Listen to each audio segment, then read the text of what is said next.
it audible?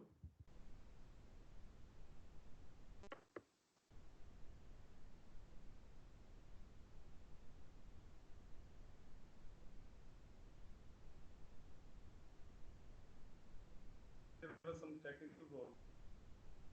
Continue with our discussion and let me know if you are not getting my voice. Let me know. So we were discussing about the HCFC 141LB, and this HCFC stands for hydrochlorofluorocarbon. And what we are saying that India completes phase out of HCFC 141B. This HCFC 141B, it is a chemical used by foam manufacturing enterprises. This thing is very important. That this HCFC, hydrochlorofluorocarbon, is used by the foam manufacturing enterprises and is not produced in the country. All the domestic requirements are met through the. तो ये foam manufacturing industries, foam जैसे कि sleep well ये सब जो वगैरह purchase करते हैं वट एवर, जो भी ये फोम इंडस्ट्री होती है ये इसका यूज़ करते हैं HCFC का। एंड ये हमारी कंट्री में प्रोड्यूस नहीं होता है HCFC, we are importing this compound HCFC 141। So it is also one of the most potent ozone depleting chemical after chlorofluorocarbon. The highest or the dangerous compound which depletes the ozone is the chlorofluorocarbon. Chlorofluorocarbon was the second highest this second highest dangerous compound है जो कि ozone को deplete करता है, that is HCFC 141B. So by phasing out this HCFC, we can perform two tasks. One is we can combat the ozone depletion, other is we can reduce the global warming. So these two functions we can make after banning this HCFC. So we can get rid of these two problems. One is ozone depletion and other is the global warming. So this compound can be asked this year exam. साथ में ozone depletion भी आप लोगों को पढ़ना है जो हमने डिस्कस किया था. So next topic is the CRZ rules 2018, that is Coastal Regulation Zone Rules 2018. CRZ as its full form is the Coastal Regulation Zone Rules 2018. CRZ rules restrict various construction activities near beaches. CRZ rules restrict various construction activities near beaches, and it also promoted economic activities along with this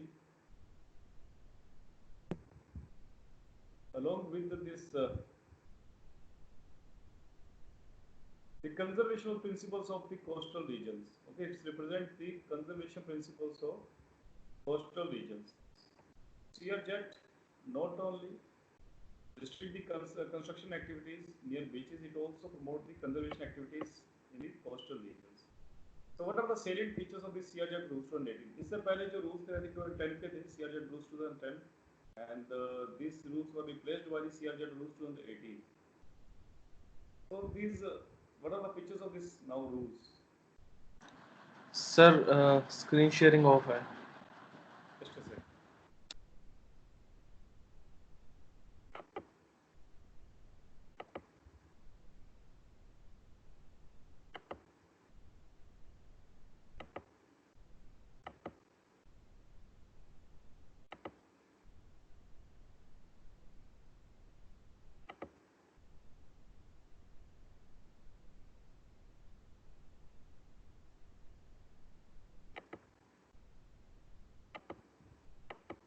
भी आप लोगों को screen दिख रही है क्या?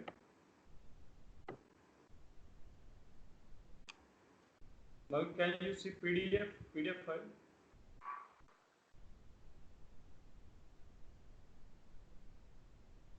ठीक है, तो इसको देखते हैं.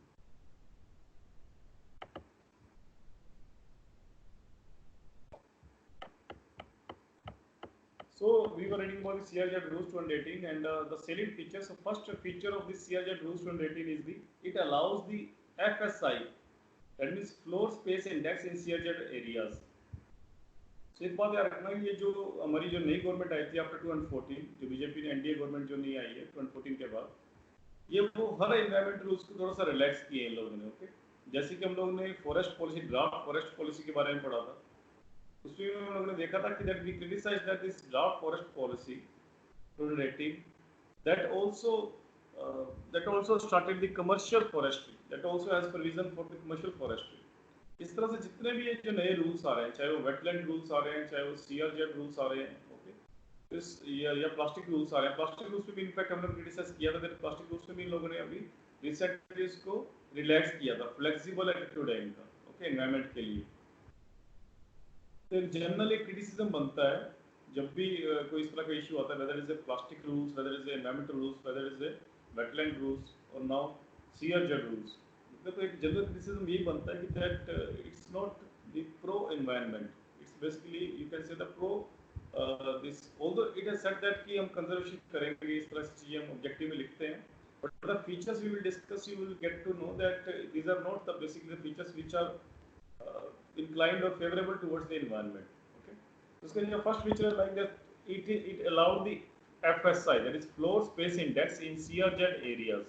Okay, floor space index का मतलब कि हम लोग कितना इसमें कंस्ट्रक्शन कर सकते हैं, okay, टोटल स्पेस में से कितना हम स्पेस बेसिकली कंस्ट्रक्शन के लिए यूज कर सकते हैं, that is related to the floor space index.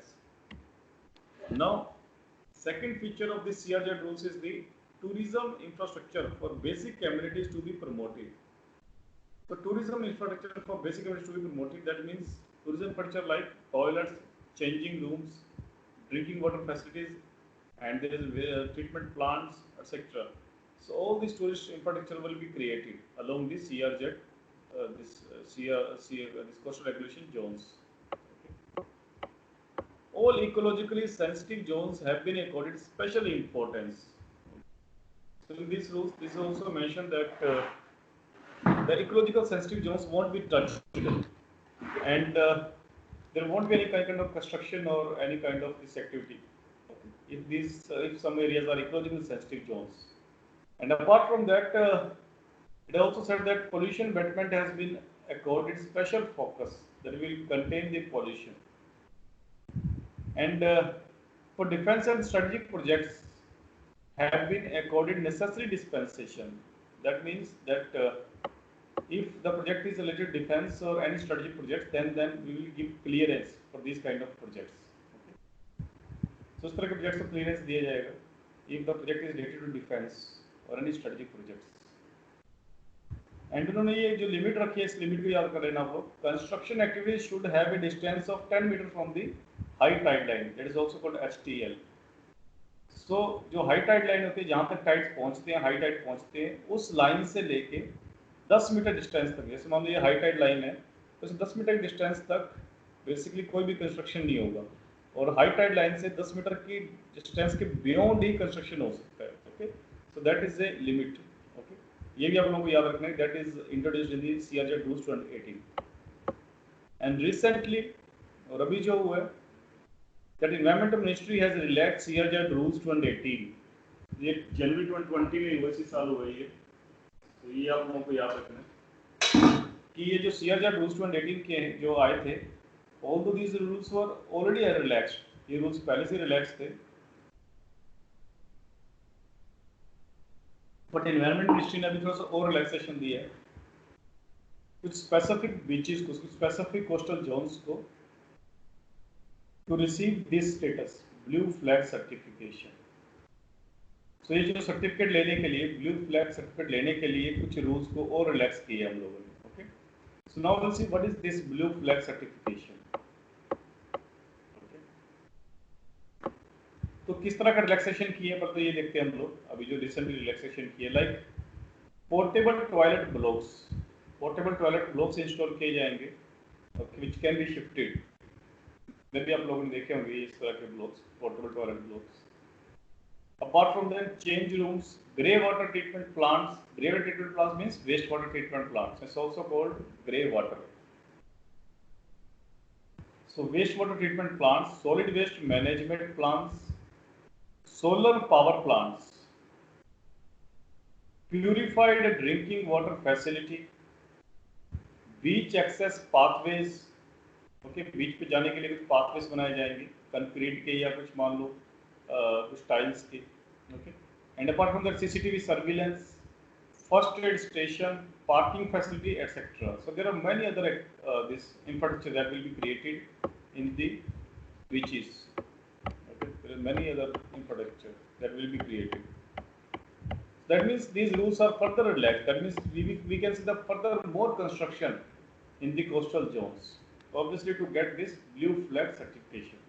तो अभी हम देखेंगे बड़ी दिस ब्लू फ्लैग सर्टिफिकेशन जिसको लेने के लिए जिस सर्टिफिकेट को लेने के लिए बेसिकली ये रूल रिलैक्स किए जा रहे हैं. Okay we will see what is blue flag certification.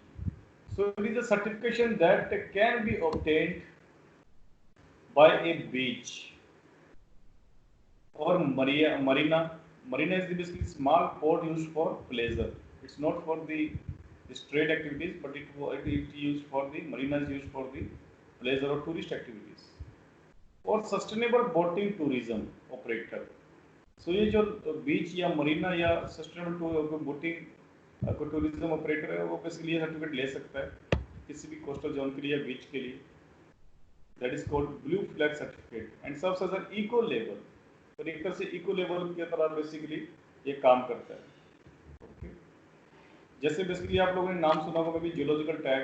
Okay geo tag तो ये दिया जाता है बेसिकली कोई भी चीज यदि किसी रीजन के लिए फेमस है तो उसको इस तरह के टैग मिलते हैं. ओके जिस तरह से मान लो कोई बीच बहुत ज़्यादा क्लीन है और इकोलॉजिकली काफ़ी उसको बेसिकली अच्छे से मेंटेन किया गया है. ओके वहाँ पर कोई भी क्लीनिनेस काफ़ी ज़्यादा और काम कुछ भी इस तरह का डर्टीनेस नहीं है तो उस तरह के बीचेस को बेसिकली ये सर्टिफिकेट दिया जाता है ब्लू फ्लैग सर्टिफिकेट. ओके और फिर ये सर्टिफिकेट लेते क्यों हम लोग why we take this why government is working toward to taking this certificates for their beaches. हम इसलिए लेना चाह रहे हैं because we want tourists. Okay हम टूरिस्ट चाह रहे हैं जितने ज़्यादा हमारे बीचेस फेमस होंगे कि ये ज़्यादा इनको ब्लू फ्लैग सर्टिफिकेट मिला हुआ है. That means this beaches are very clean. उनको वाटर की क्वालिटी भी टेस्ट की जाती है कि वहाँ पर जो बेसिकली पोल्यूशन फ्री है and the water is also clear and which can be use as bath. Okay bath purpose के लिए भी यूज़ किया जा सकता है सी वाटर है. तो ये सब चीज़ें टेस्ट करके उसके बाद एक ब्लू फ्लैग सर्टिफिकेट दिया जाता है. So this certificate is purely basically for the tourist purpose. Okay. एक तरह से इको लेबल है. एक आपको लेबल मिल जाएगा जिससे कि ये सब लोगों को पता लग जाएगा ये बीचेस घूमने लायक है. Okay. The certification is accorded by Denmark based Foundation for Environmental Education. So ये एक basically non profit organization है. Foundation for Environmental Education that is based in Denmark. So it provides this kind of certificate, blue flag certificate. So it has 33 stringent criteria under 4 major heads. तो ये 4 major heads है जिसके अंदर ये 33 criteria आते हैं और जो इन सारे criteria को फुलफिल करेगा वही बीच बेसिकली उसी को बेसिकली blue flag certificate मिलेगा. So what are these 4 major broad heads? First is the environmental education and information. So this is the first head, that is environmental education and information. And second is the bathing water quality. Bathing water quality.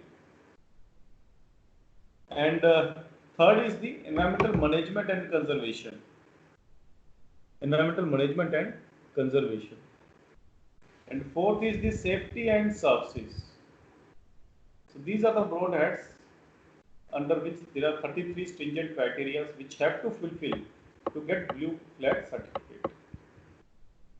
This certification denotes high environmental and quality standards.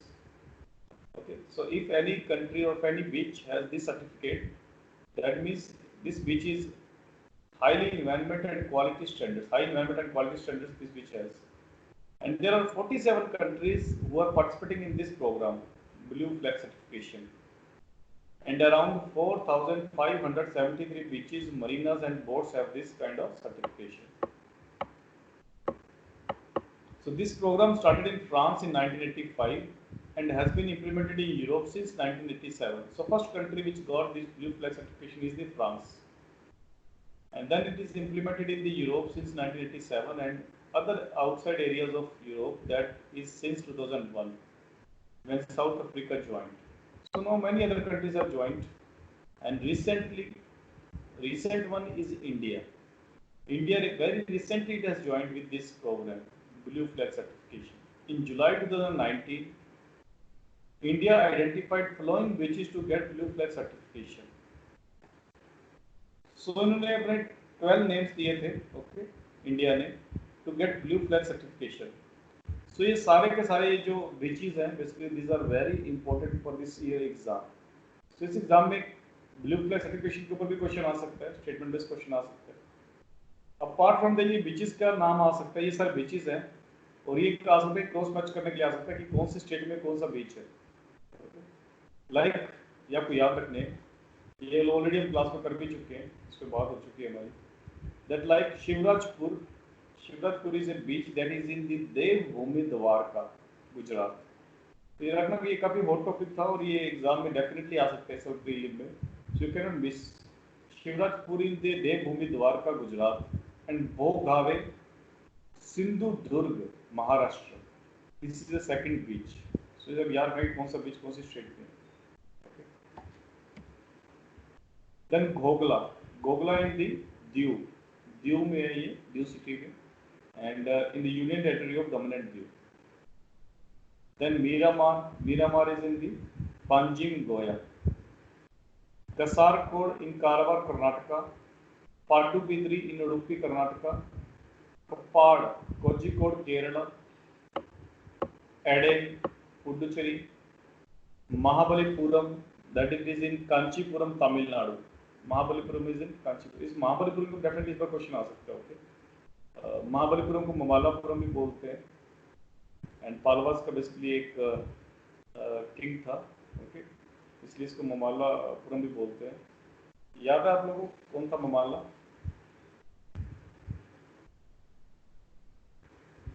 Narasimha Varman first.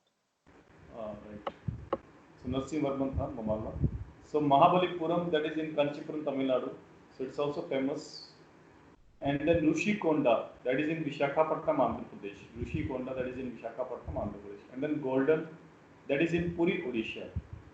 Then Radhanagar, ये भी exam में definitely इसकी chances है, ये आ जाएगा। Andaman Nicobar island के आजकल आते हैं, ओके, बीचेस, ट्राइब्स ये सब आती हैं अंडमान निकोबार के। तो याद रखना कि राधानगर अंडमान निकोबार आइलैंड में। So this blue flag beach is an eco tourism model. तो एक तरह का इको टूरिज्म मॉडल है ये ब्लू फ्लैग बीच। एक तरह से हम लोग अपनी इकोलॉजी को भी इम्प्रूव कर रहे हैं by cleaning our beaches and apart from that we are also promoting the tourism. That model kind of model is called eco tourism model. जैसे आजकल एग्रो टूरिज्म भी काफ़ी चल रहा है, एग्रो टूरिज्म कि एग्रीकल्चर के fields can be use as a tourism. पहले आप लोगों ने देखा होगा कि पहले मूवीज़ बनती थी, हिंदी मूवीज़ बनती थी, तो पंजाब के बेसिकली जो मस्टर्ड फील्ड्स थे, सरसों के खेत, उनके ऊपर काफ़ी फिल्मिंग होती थी। And there many other this agriculture tourism also. So Sriganganagar can also be district which can be promoted as a agro tourism. I think एक मूवी की शूटिंग हुई भी थी यहाँ पर रिसेंटली, अक्षय कुमार की थी। So and marks out beaches as providing tourists clean and healthy environment. Okay. So blue flag beach is an ecotourism model and marks out beaches as providing tourists clean and healthy environment and sustainable development of the area. अब ये जो 12 beaches हैं जो यहाँ पर आपको नाम दिखाए गए, ये तो अभी प्रपोज्ड है, इनको भी सर्टिफिकेट नहीं मिला है। ओके, हम लोग भेज चुके हैं कि इनको हमें सर्टिफिकेट चाहिए because this beaches are very clean and this can be promoted as a eco tourist model. पर इंडिया का कैसा बीच है जिसको ऑलरेडी सर्टिफिकेट मिल चुका है? सिर्फ एक ही बीच है अभी तक, दैट इज द चंद्रभागा बीच। इसको सर्टिफिकेट मिल चुका है, ब्लू फ्लैग सर्टिफिकेट। एक ट्रिकी स्टेटमेंट होगी एग्जाम में, तो याद रखना कि चंद्रभागा बीच को ऑलरेडी सर्टिफिकेट मिल चुका है। That this Chandrabhaga beach is located on the Konark coast of Odisha. So Konark coast of Odisha में ये लोकेटेड है बेसिकली ये beach, and is already got the blue flag certification. So now we'll move ahead. Our next news is about the 10 more wetlands in India. ये जो दोनों news है, blue flag certification और 10 more wetlands in India, इनमें से एक question इस बार आएगा। ओके, तो ये प्लीज याद रखना। So 10 more wetlands in India are becoming the part of Ramsar sites. So पहले 27 sites होती थी रामसर की, अभी 37 हो गई है because 10 more wetlands are added into this Ramsar sites. India की 10 ऐसे साइट्स हैं, वेटलैंड साइट्स हैं, जिसको basically Ramsar and Ramsar convention हम ऑलरेडी कर चुके हैं एनवायरनमेंट में, एंड वेटलैंड के ऊपर भी पढ़ चुके हैं हम लोग। Okay, so Ramsar Convention is to protect the wetland sites. So wetland हम जानते हैं, what is wetland? Yes, anybody can tell me the definition of wetland?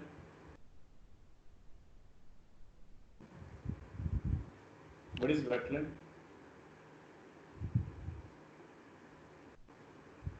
Sir, any area with shallow water. Okay.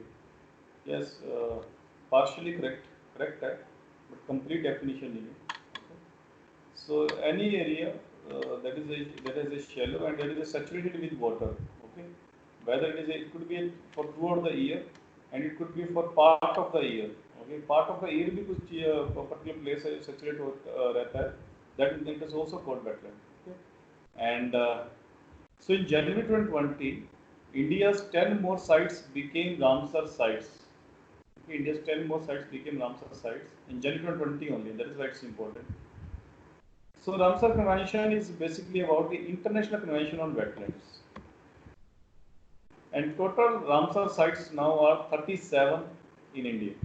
पहले 27 थी, अभी 37 हो गई after adding these 10 more wetlands. So अभी हम देखते हैं कि वो 10 जो sites ऐड हुई हैं वो कौन सी हैं. तो इसको याद रखने के लिए मैंने इसको इस तरह से डिजाइन किया. देखो ये आप लोग कि एक जो साइट ऐड हुई है that is in Maharashtra state में ऐड हुई है. जो 3 साइट्स ऐड हुई हैं, ये 10 में से जो 3 हैं वो हैं पंजाब में ऐड हुई है. और जो बाकी जो बची 6 साइट्स हैं वो यूपी में ऐड हुई हैं. Punjab, Maharashtra, Punjab and UP. So Maharashtra में पहले एक भी साइट नहीं थी, रामसर साइट नहीं थी. अभी जो फर्स्ट साइट मिली है महाराष्ट्र को, okay, that's a tricky question again, important हो सकता है ये. एंड जो फर्स्ट साइट मिली है महाराष्ट्र में नांदसूर माधामेश्वर. नंदसौर माधामेश्वर, आई थिंक ये हम लोग नंदसौर पहले भी not Nandsaur, Nandur Madhameshwar. Okay. And I think Nandur caves के लिए भी फेमस है, यहाँ पर केव्स भी हैं. ओके. सो नंदूर माधामेश्वर में फर्स्ट साइट मिली है महाराष्ट्र की, Ramsar site basically first site मिली है महाराष्ट्र की. एंड पंजाब में ऑलरेडी 3 साइट्स थी, 3 रामसर साइट्स ऑलरेडी थी पंजाब में, 3 और मिल गई है पंजाब को. ओके. तो टोटल 6 हो गई हैं पंजाब में. सो जो 3 ऐड हुई हैं अभी वो कौन कौन सी हैं? Keshopur, Miani, Beas conservation reserve. Keshopur, Miani, Beas conservation reserve and Nangal. Okay, these are artificial. This Nangal is artificial reservoir, and this Vyas conservation reserve, Vyas obviously we know. Again, it's a basically kind of reservoir यहाँ create किया गया Vyas river के ऊपर. And then this Keshwapur Miyani, third site. So now UP, which had already had 1 Ramsar site, UP के पास एक site थी पहले, अभी 6 और site मिल गई है UP को. टोटल UP में 7 हो गई है.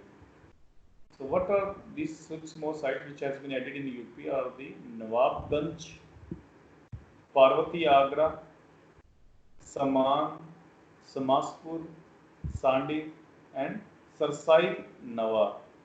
Sarsai Nawa. So these are the basically 6 sites which has been added in the UP. So the Ramsar Convention signed on February 2, 1971. Okay. Is one of the oldest intergovernmental accord signed by member countries to preserve the ecological character of their wetlands of international importance. Okay. So this Ramsar Convention signed on this 1971 is one of the oldest intergovernmental accords signed by members countries to preserve the ecological character of their wetlands of international importance. So ये तो हम लोगों को पता है कि what is Ramsar Convention, obviously to protect the wetlands. जो भी sites basically wetlands Ramsar Convention के अंदर आ जाते हैं that need to be protected, of international importance हो जाती है वो. अभी Ramsar Convention में एक और साइन हुआ था, that is Montreal's Record. So ये भी काफी important है, इसको भी क्वेश्चन आ सकता है, तो इसको ध्यान देना. What is Montreal's Record? So Montreal's Record is a register of wetland sites on the list of Ramsar wetlands of international importance, where changes in ecological character have occurred, are occurring, or likely to occur as a result of technological developments, pollution, or other human interference. Currently, 2 wetlands of India are in Montreal's Record. One is Keoladeo National Park in Bharatpur, Rajasthan, and other is the Loktak Lake of Manipur. Okay. So what we are saying कि ये जो Ramsar की sites हैं, जैसे हमने बात की थी कि अभी 4000 अराउंड रामसर साइट्स है टोटल, तो उनमें से कुछ साइट्स को मॉनिटर्स रिकॉर्ड में डाल दिया जाता है। रामसर की साइट्स के कुछ साइट्स को मॉनिटर्स रिकॉर्ड में डाल दिया जाता है।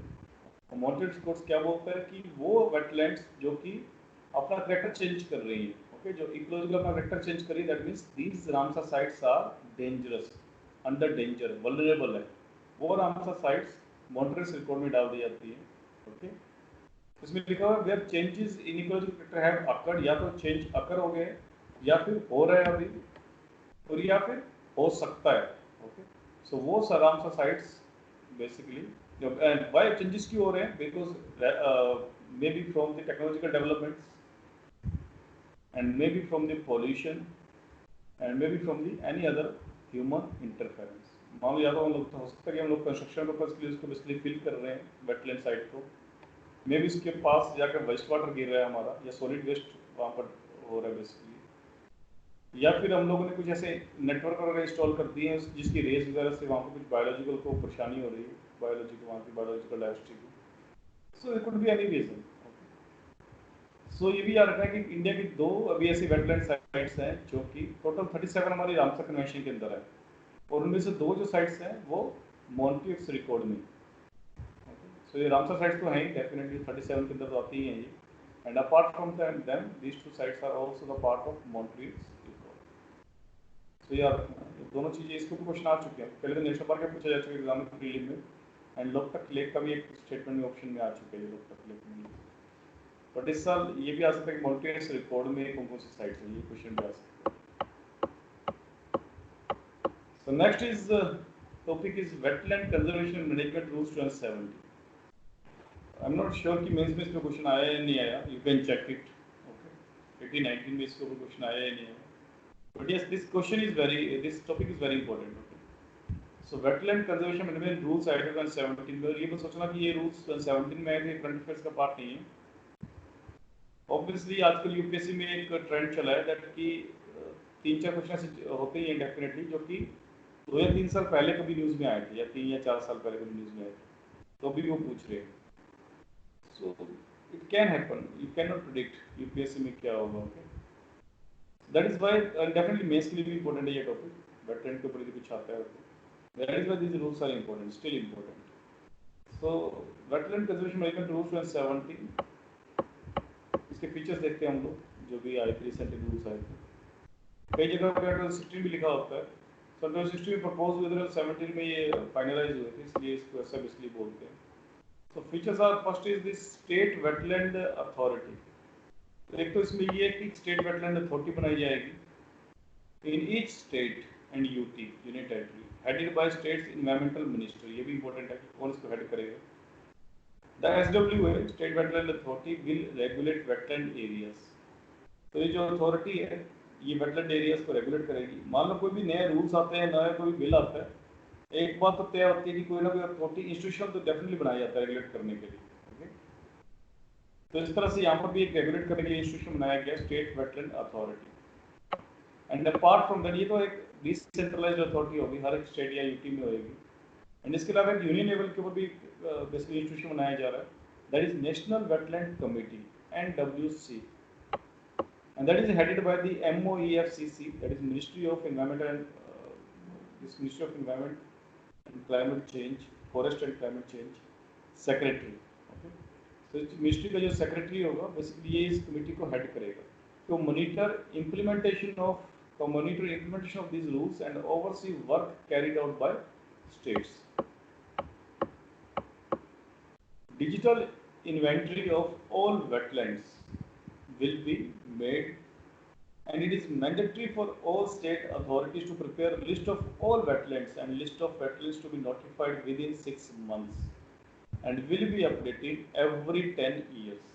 So ये जो लिस्ट है, इन्वेंट्री है, बेसिकली डिजिटल इन्वेंट्री, ये अपडेट की जाएगी हर 10 साल के बाद, एंड हर स्टेट और यूटी को बेसिकली 6 मंथ्स के अंदर ही नोटिफाई करना था कि that what are our wetlands, how many wetlands are there. Okay, I hope कि मैं आपको लिखवा भी चुका था कितनी हमारी इंडिया में टोटल वेटलैंड्स कितनी हैं।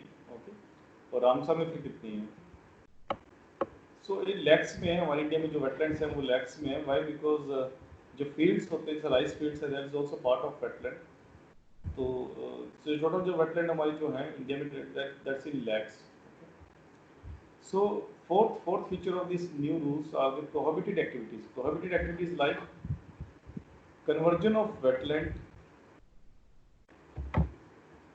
for not wetland use, including encroachment of any kind, setting up and expansion.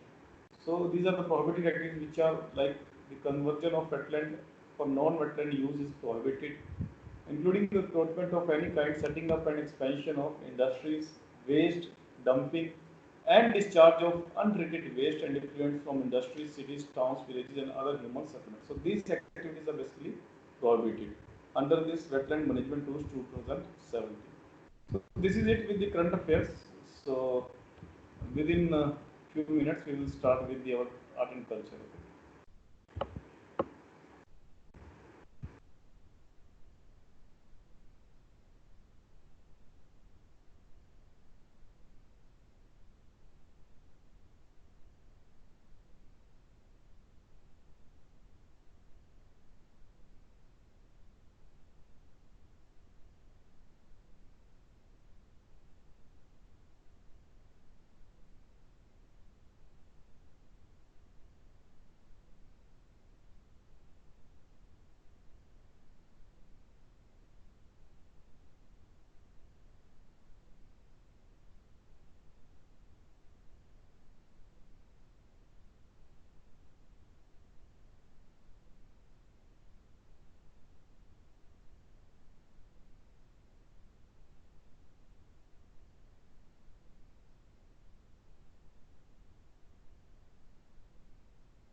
So we'll start with this art and culture.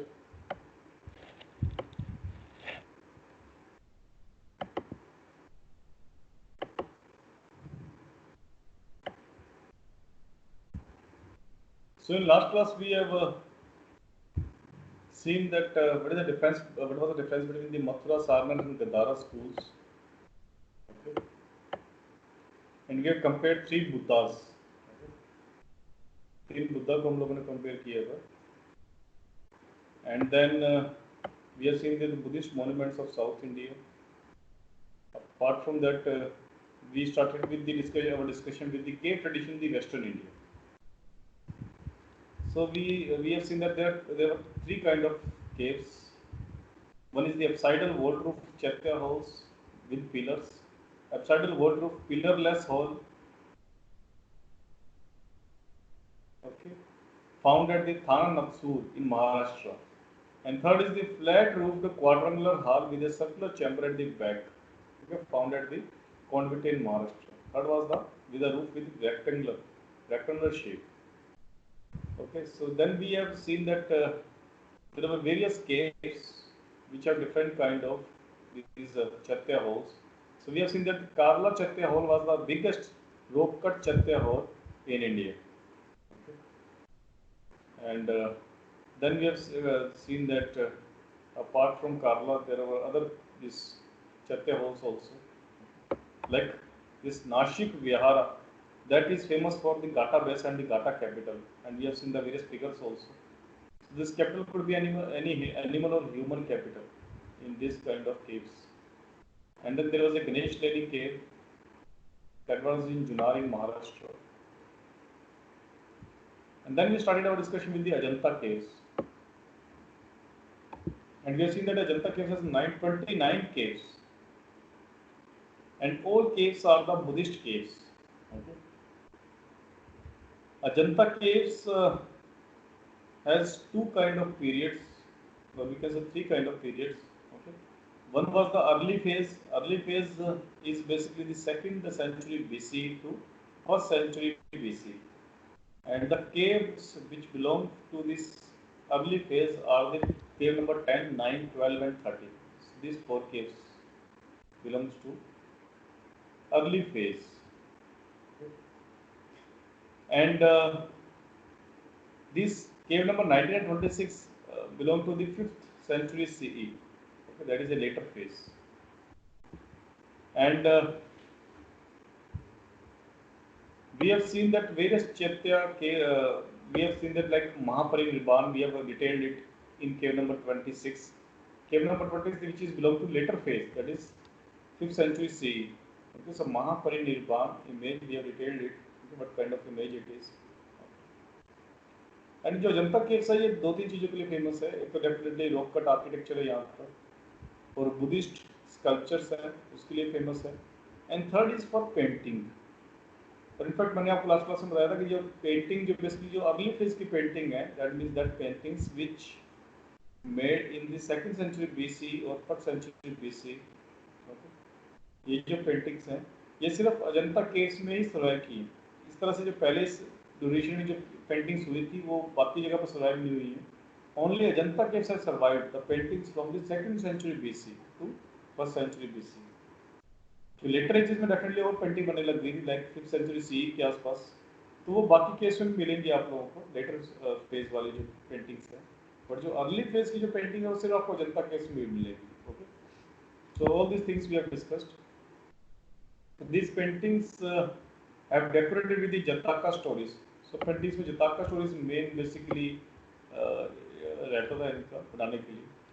So now the rest of the caves are Vihara Chaitya cave. They consist of pillared veranda. Okay.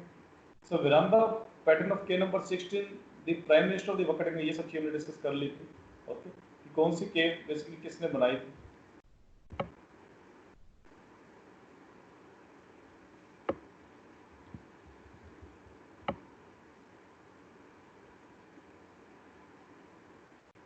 So paintings have a lot of typological variations. Outward projections are used in Ajanta paintings of the 5th century CE. As I told you that later phase of painting ज़्यादा बनती थी. Okay, early phase की paintings बहुत कम है. So 5th century BC में C में basically paintings बनना start हो गई थी. And lines are clearly defined and are very rhythmic. Body color gets merged with the outer line, creating the effect of volume. ये देखो जो बेसिकली जो आउटर लाइंस है ये बॉडी के साथ ही मिक्स हो रही है, बॉडी कलर से अलग से एक आउटर लाइन नहीं दिख रही है आप लोगों को. ओके, सो दिस बेसिकली थोड़ा सा एक हैवीनेस देती है बेसिकली बॉडी को. ये जो आउटर लाइंस है जो अलग से यहाँ डिमार्केट नहीं की हुई है, बॉडी के साथ ही मिक्स हो जाती है. The caves of early phase also have the painting, especially cave number 9 and 10. तो ये जो caves हैं ये काफी फेमस है अर्ली पेंटिंग्स के लिए, अर्ली फेज पेंटिंग्स के लिए, because these two caves belongs to the early phase.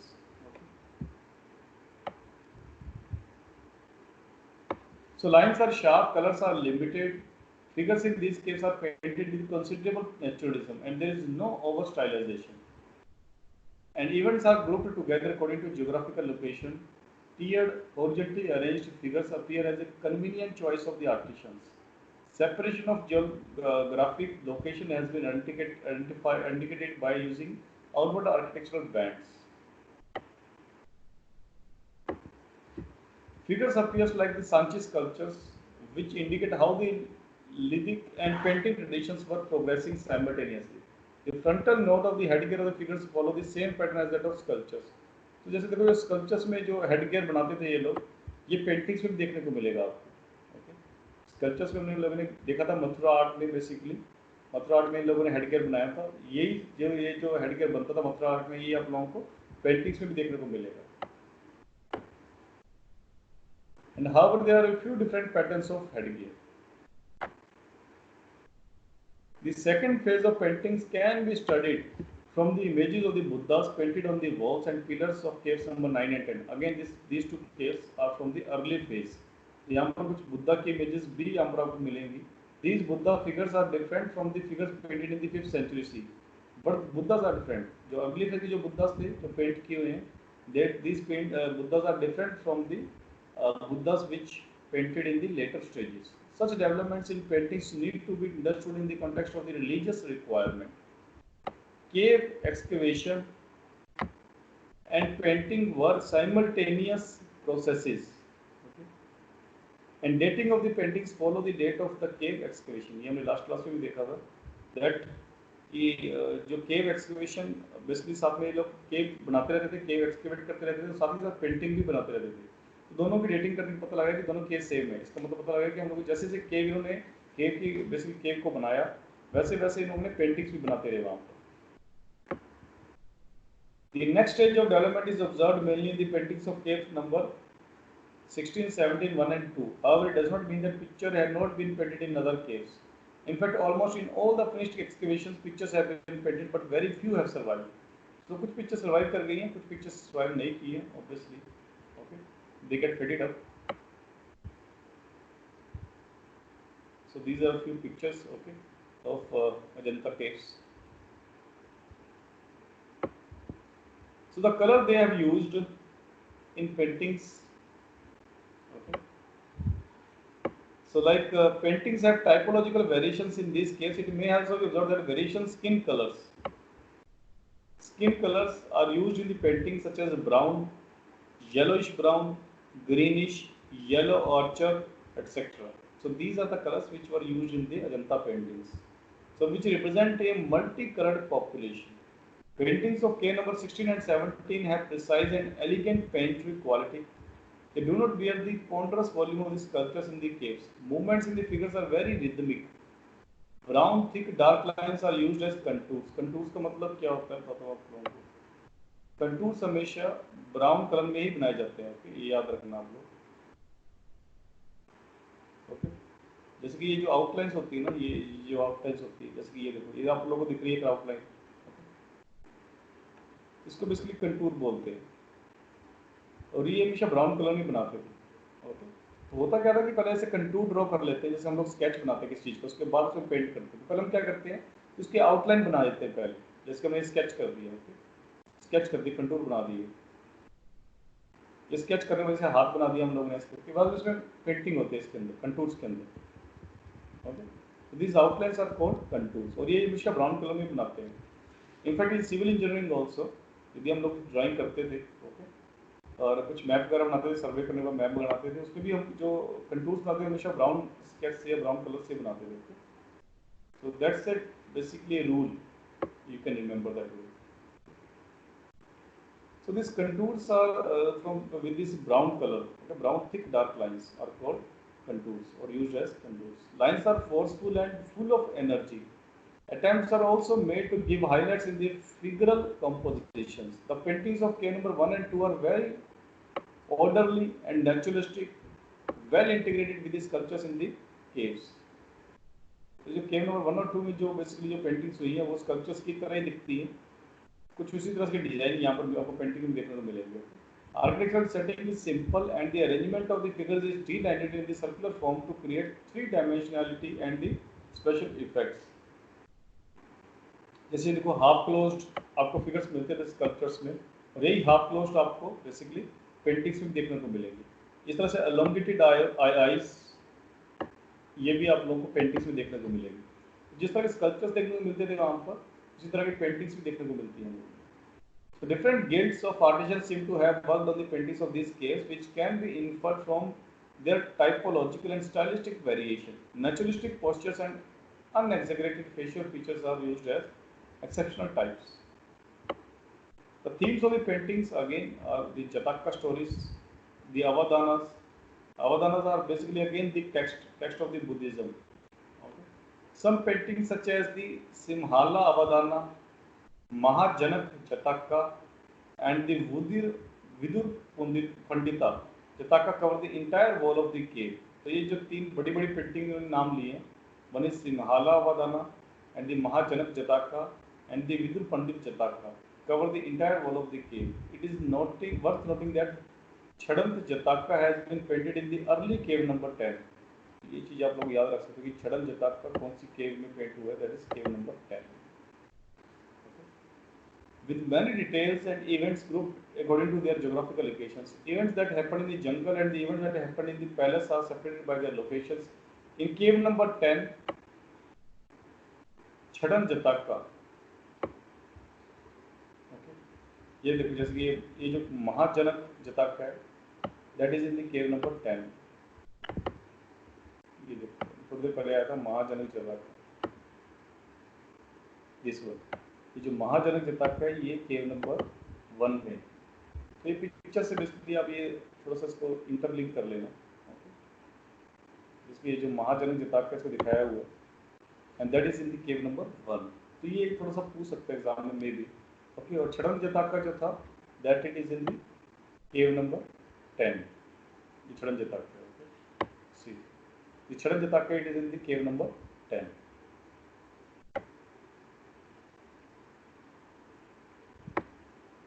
Chadam faithfully follows the Pali text, whereas the one painted in cave number 17 is very different. In one of the events, the Bodhisattva Chadam is shown removing his own tusk and giving it to the hunter. So Chadam Jataka basically जो Buddha, obviously हमने देखा था कि जताका basically nothing but the stories of the Buddha's previous births. That is called the Bodhisattvas. Okay. तो जो Chadam Jataka है जो cave number 70 में भी painted हुआ है, that is also painted in the cave number 10. तो छड़न जताका ये बेसिकली ये स्टोरी बताता है कि Buddha birth was as a elephant. Buddha ने एक एलिफेंट की तरफ बर्थ लिया. जैसे हमने रुरु जताका की बात की थी, रुरु जताका में बुद्धा ने किसका जन्म लिया था? डियर का जन्म लिया. That was a golden deer. इस तरह से छड़न जताका में भी बुद्धा ने एज ए बोधिसत्व की तरह जन्म लिया था, and he gave his tusk to its hunter. तो अपने हंटर को एलिफेंट ने अपना टस्क निकाल के दिया था. That is in the Chhaddanta Jataka, and that is painted in the cave number 17 and the cave number 10.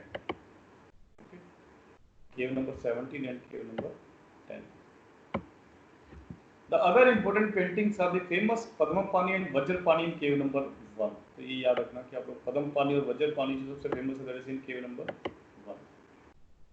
Okay. However, it may be observed that the images of Padmapani and Vajrapani are very common in Janta, but the best preserved paintings are cave number 1. और भी जगह मिलते हैं, but yes के number 1 की जो पद्मपानी वज्रपानी सबसे famous है. आप लोगों को याद होगा जब हम लोग सारनाथ का बुद्धा कर रहे थे, जो स्कल्पचर हम देख रहे थे सारनाथ वाला, जिसमें बुद्धा बेसिकली धर्म चक्र प्रवर्तन की उसमें पोस्चर में बैठा था. ओके, पद्मासन में. तो वहाँ पर दो उसके अटेंडेंट थे, तो जो उसके साथ में जो खड़े थे attendants, that's were also called Padmapani और वज्र पानी।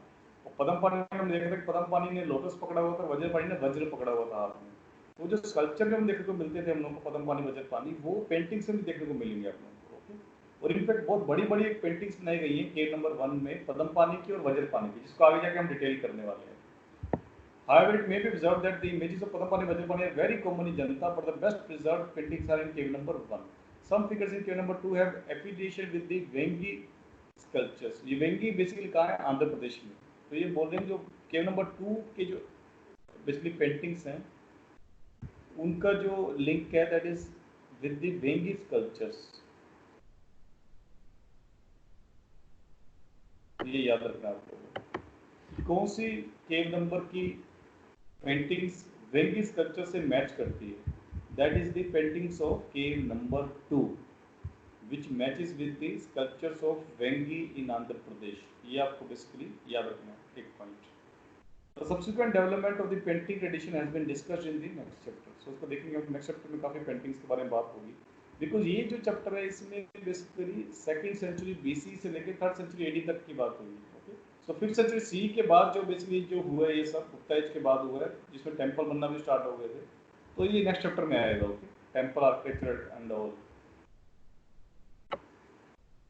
इससे पहले कि हम लोग इलोरा डिस्कस करें, हम लोग केव नंबर 1 की पद्म पानी और वज्र पानी डिस्कस कर लेते हैं। Okay, that is given in last, I think I don't know कि हमने इससे बात कर ली थी नहीं कर ली थी लास्ट क्लास में। तो ये पद्म पानी है जो, ये देखो पद्म पानी केव नंबर 1 में है। ओके, दिस पद्म पानी is in the cave number 1। अभी थोड़ी देर पहले मैं बताया था कि जो सबसे डिटेल्ड पद्म पानी वज्र पानी वो केव नंबर 1 में। ये देखो पद्म पानी है, इसने हाथ में लोटस पकड़ा हुआ है। Okay, so the painting on the back wall, so the painting on the back wall of the interior hall before the shrine antechamber in cave number 1 at Ajanta dates back to the late 5th century CE. So 5th century CE से belong करती है ये painting जो पद्म पानी की है। ये भी याद रखना आपको। The Bodhisattva is holding a Padma lotus. ये भी एक बोधिसत्व है पद्म पानी की। Has large shoulders and has 3 bends in the body. 3 bends in body को क्या बोलते हैं? कौन सी पोजीशन बोलते हैं? Yes. त्रिभंग। त्रिभंग। त्रिभंग।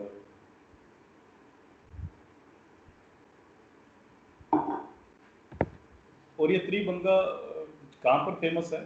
कौन से स्कल्पचर्स में देखने को मिलेगी हम लोगों को त्रिभंगा पोजीशंस? कहाँ के स्कल्पचर से, कौन से स्कल्पचर से जहाँ पर त्रिभंगा पोजीशंस दिखी थी हम लोग?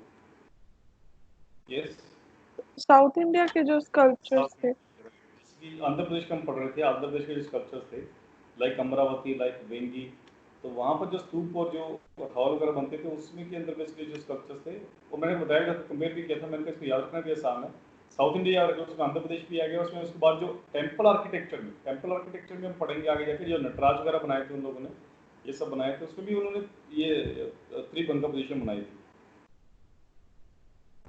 आई थिंक इंडस वैली सिविलाइजेशन में भी एक था, आई थिंक डांसिंग गर्ल थी जिसने बेसिकली त्रिभंगा पोजीशन में खड़ी हुई थी, dancing girl. Indus valley civilization में भी एक ऐसा त्रिभंगा देखने को मिला था हम लोग।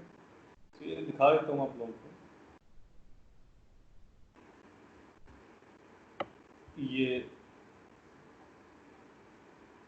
ये पद्म पानी वैसे पूरी पिक्चर नहीं है इसकी, बट इसको ध्यान से देखोगे आप लोग, फुल पिक्चर देखते तो आप लोग को पता लगेगा कि ये त्रिभंगा पोजीशन में है पद्म पानी। ओके, तो आगे चलते हैं। The head is slightly bent to the figure of Bodhisattva is wearing a big crown in which detailed rendering is visible. तो इसने क्राउन पहना हुआ है, देखो क्राउन पहना हुआ है पद्म पानी में।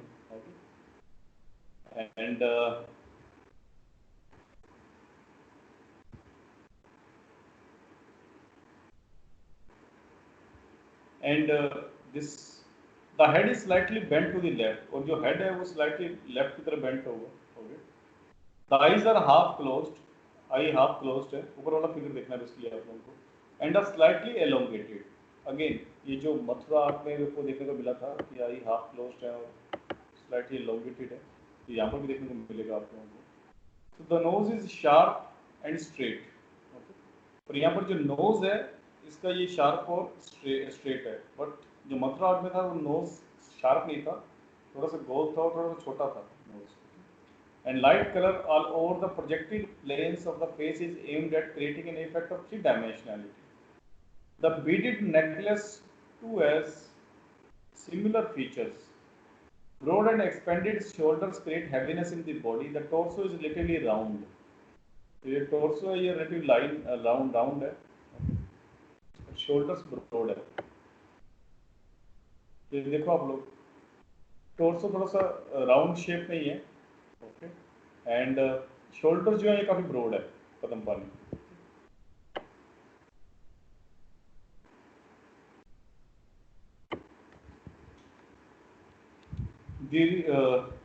These lines are delicate, rhythmic, and define the contours of the body. The right hand is holding a lotus, ये देख चुके हम लोग, and left hand is extended in this space. The bodhisattva is surrounded by small figures.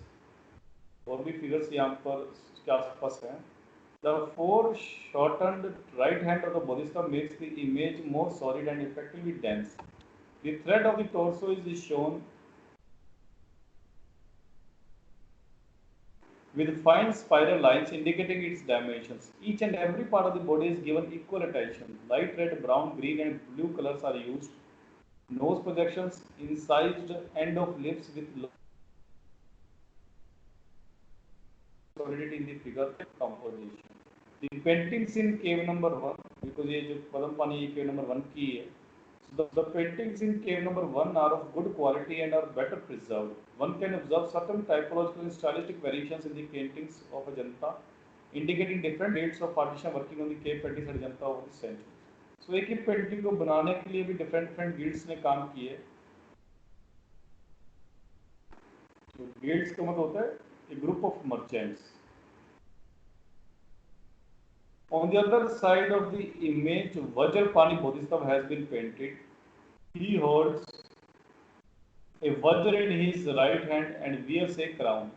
पदमपानी की तरह से crown पहना हुआ है, बट इसके राइट हैंड में लोटस की बजाय वज्र है. वज्र जो इंद्र का वज्र यूज करते थे वही वज्र. This image also bears the same pictorial qualities as the Padampani. Cave number 1 has many interesting paintings of Buddhist themes such as महाजनक जटाका. ये देखो महाजनक जटाका की यहाँ पर पेंटिंग दिखा रखी है आप लोगों को. काफी सारे इसमें लोग हैं महाजनक जटाका. तो इसकी जो पेंटिंग्स है महाजनक जटाका की, ये केव नंबर 1 में देखने को मिलती है आप लोग, तो ये याद रखना.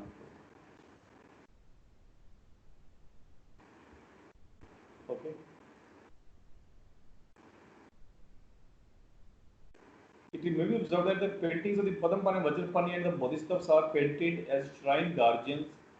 Similar such iconic agreements is also observed in other caves of Ajanta. However, Padampani and Vajrapani cave number 1 are among the best survived paintings of Ajanta.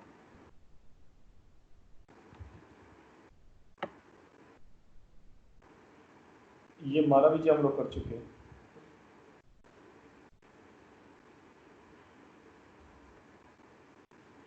ये अभी एलिफेंटा केव पे ये बाद में करेंगे हम लोग. एलोरा में आएगा ये, एलोरा और एलिफेंटा केव में आएगा. अब ये जनता का इतना ही था, इसके बाद हम देखते हैं एलोरा. सो एलोरा भी औरंगाबाद डिस्ट्रिक्ट में, जैसे अजंता औरंगाबाद डिस्ट्रिक्ट में था, एलोरा भी औरंगाबाद डिस्ट्रिक्ट महाराष्ट्र में है. बट अजंता एक ही रिलीजन के लिए फेमस था, बुद्धिस्ट रिलीजन के लिए फेमस है. But Ellora is famous for 3 religions, that is Buddhist, Brahminical and Jain. 3 kind of caves we can found. And there are total 34 caves. जो पहले 12 caves हैं, 1 to 12, that belongs to Buddhism religion. Okay. तो पहली 12 caves हैं वो Buddhist religion से belong करती है.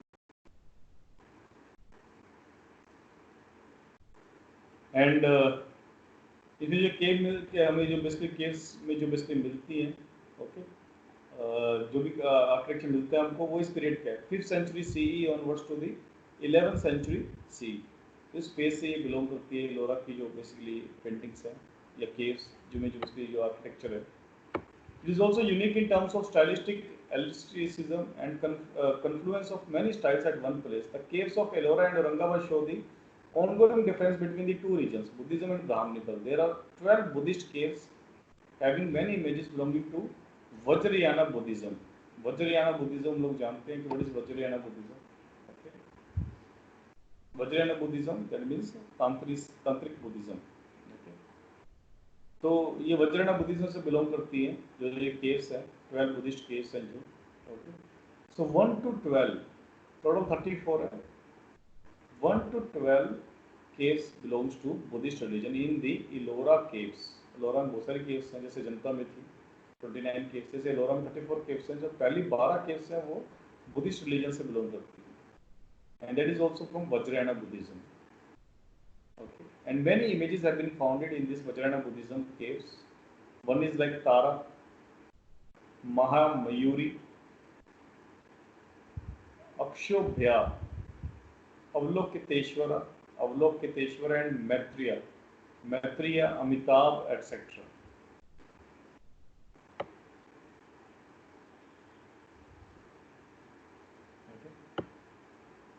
जैसे कि केव नंबर 16 का दिखा रखा है आप लोगों को. केव नंबर 16 में कैलाश टेम्पल है, एंड इसी तरह से केव number 10 of the Ellora caves. अब ये देखो, मैंने बोला था कि आपको 1 to 12 बुद्धिस्ट केव्स है. ये ट्रिक बता रहा हूँ मैं आप लोगों को, ध्यान से समझ लेना. कि मान लो आपसे पूछ लिया कि ये पर्टिकुलर कैलाश टेम्पल कहाँ पर है, ओके, कौन सी केव में एलोरा की, तो उसने ऑप्शन में दे दिया आप लोगों को केव नंबर 1, 30, 15 वटएवर. तो आपको जब पता है कि 1 to 12 तो सिर्फ बुद्धिस्ट केव्स हैं, तो वो तो आंसर में हो ही नहीं सकता. तो वो सिर्फ जो बुद्धिस्ट आएगा तो उसी में आएगा. एंड लास्ट टाइम पूछा तो डेफिनेटली वो 13 के बियॉन्ड ही होगा. ओके, एंड लास्ट के कुछ केस जैनिज्म है तो वो डेफिनेटली वो भी उस ऑप्शन में नहीं आएंगे. सो ये चीज़ याद रखनी है आपको. जैसे देखो केव नंबर 10 है तो बुद्धिस्ट मिलेगी, सो ऑब्वियसली यहाँ पर देखो सीटेड बुद्धा बैठे हुए हैं, छत्र वो केव नंबर 10. एंड केव नंबर 16 13 के बाद बुद्धिस्ट ब्राह्मणी का केव्स चालू हो जाते हैं, तो यहाँ पर कैलाश टेम्पल मिलेगा आपको केव number 16. It's very famous, Kailash temple is very famous, इसके बाद बात करेंगे हम लोग. सो आगे चलते हैं.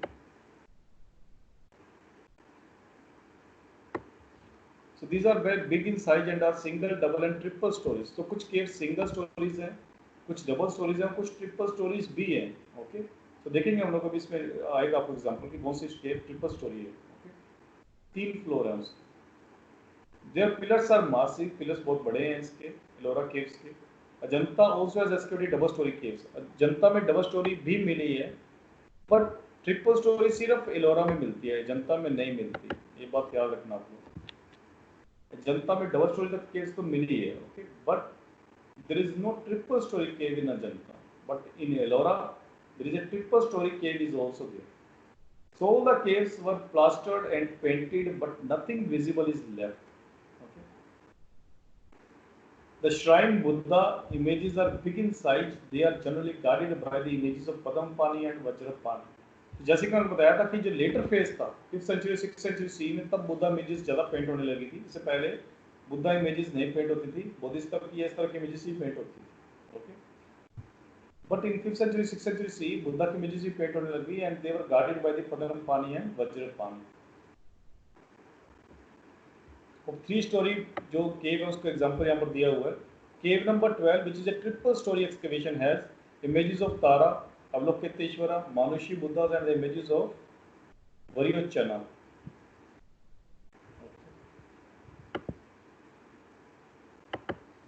तो याद रखना कि वो केव नंबर 12 है जो कि ट्रिपल स्टोरी केव है, 3 फ्लोर है इसके. एंड ऑब्वियसली बुद्धिस्ट केव है ये. Cave 1 to 12 are Buddhist caves. So this cave number 12 has images of Tara, Avalokiteshvara, Manushi Buddhas and the images of Varichana, Akshobhya, Ratnasambhava, Amitabha, Amoghasiddhi, Vajrasattva and वज्र राजा. सारे नाम याद करने की जरूरत नहीं है, जो मैं हाईलाइट कर रहा हूँ उसको थोड़ा सा देख लेना बस चीज़ों को, तो जो भी डिस्कस करते हैं. So on the other hand the only double story cave of the brahmanical faith is cave number 14. तो बुद्धिस्ट में 3 स्टोरी मिल जाएगी आप लोगों को, दैट इज केव नंबर 12. लेकिन ब्राह्मणिकल में सिर्फ आपको डबल स्टोरी मिलेगी, that is in cave number 14. और जो डबल स्टोरी है वो भी कहाँ पर है, केव नंबर 14 में है। And obviously cave number 14 is a Brahmanical cave.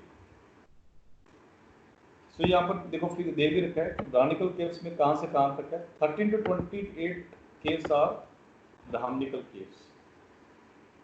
1 to 12 are Buddhist caves, 13 to 28 are the brahmanical caves. और बची कितनी, 6 केव्स बची हैं, तो टोटल 34 केव्स थी।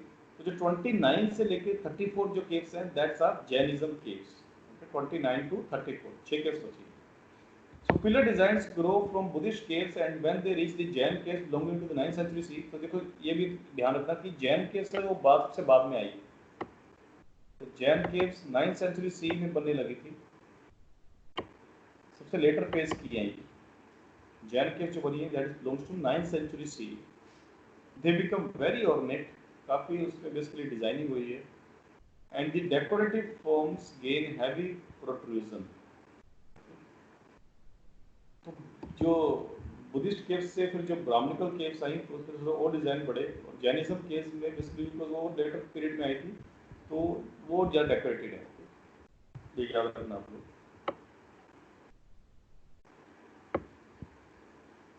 So the Brahminical caves 30 to 20 have many sculptures, many caves are dedicated to Shaivism। काफी caves Shaivism से belong करती है क्योंकि उस टाइम वहाँ पर पॉपुलर दो ही रिलीजन थे, वैष्णविज्म एंड शैविज्म।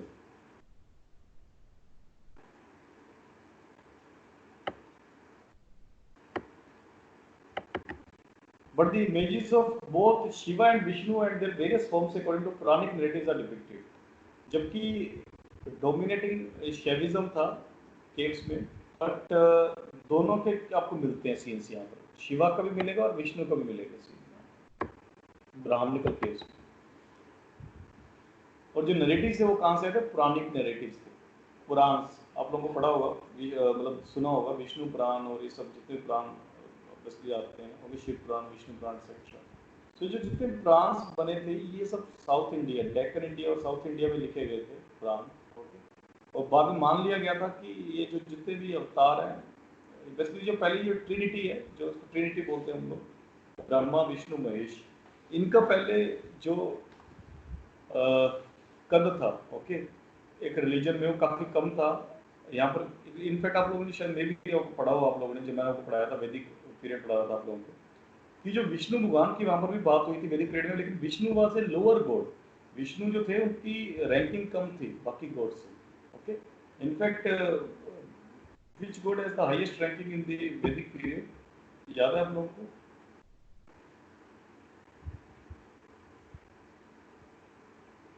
लेटर वैदिक एज में सबसे हाईएस्ट रैंकिंग किसकी थी?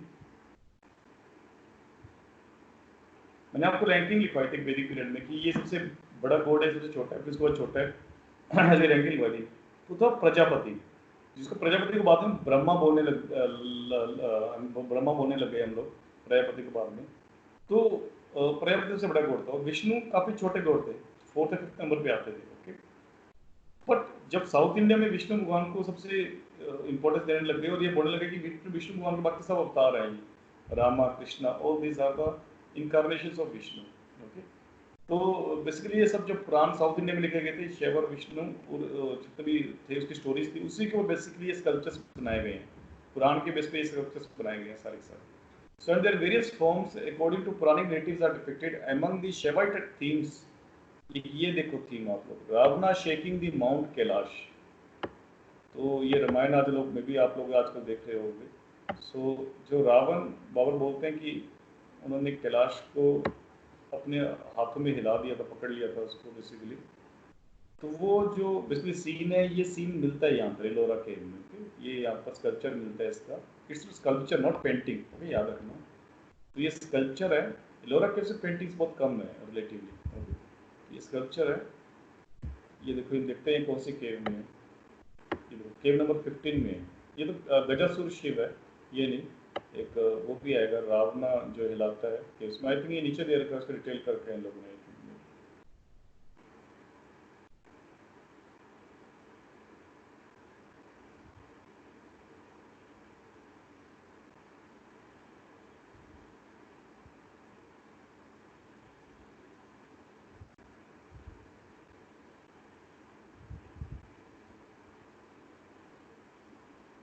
सुमेश मूर्ति, ये भी नहीं है, इसमें नहीं दे रखा ये सीन। ओके,